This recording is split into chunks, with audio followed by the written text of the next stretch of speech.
Bueno, muy buenos días, tutor. El motivo de esta es iniciar al ejercicio 1. Como primera medida doy a conocer mi identificación. Mi nombre es Luisa Fernanda Feliciano y pertenezco al grupo de Ingeniería Industrial, y para el desarrollo de este ejercicio 2 me corresponde el estudiante número 2. Entonces vamos a iniciar con el primer concepto, es periodo de señal AC. Esto hace referencia a la corriente alterna. Es aquella que tiene básicamente dos características. La primera es que la señal de la corriente varía en el tiempo, y la segunda es que tiene un periodo, y a ese periodo lo determinamos como T.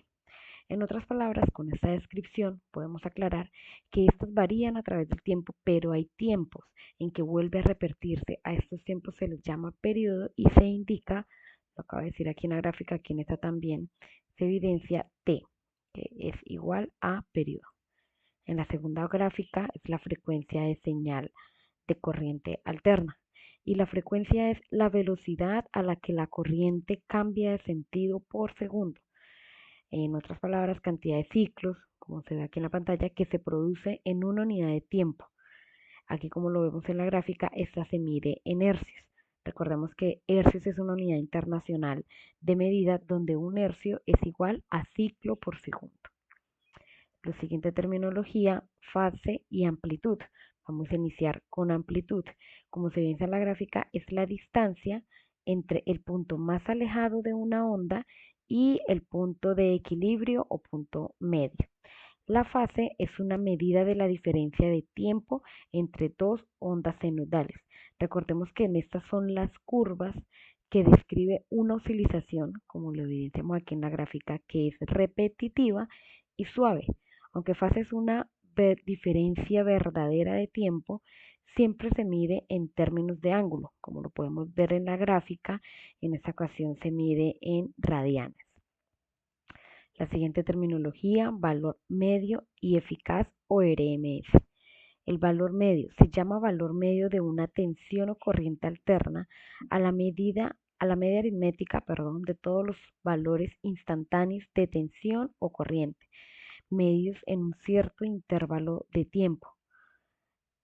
Vamos a definir primeramente, en este orden de ideas, como lo podemos evidenciar en la gráfica, que en una corriente sinusoidal el valor de medio durante un periodo es nulo. ¿Y por qué este es nulo? Porque tanto los valores positivos como los negativos se compensan entre ellos. El valor de eficaz o RMS es el valor del voltaje o corriente alterna que produce el mismo efecto de disipación de calor que su equivalente de voltaje o corriente directa. Valor eficaz o RMS es también una de las tres herramientas que puede medir la corriente alterna. Y para finalizar, la pregunta problematizadora, como lo dije al inicio de este video, soy la estudiante número 2.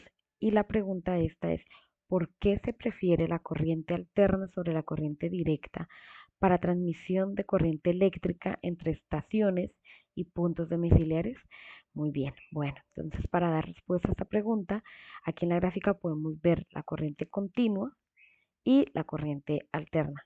Vamos a definir primero, para aclarar, qué es la corriente continua, y esta es la que fluye de manera constante en una sola dirección, como lo podemos ver aquí en la gráfica. Y una de las ventajas por las cuales preferimos la corriente alterna es porque esta es su relativamente económico cambio de voltaje. Además, la pérdida inevitable de la corriente a largas distancias es mucho menor que con la corriente continua, y es por esto que se prefiere la corriente alterna, y de hecho muchos de nuestros hábitos diarios es la que tenemos en nuestros hogares. Muchísimas gracias.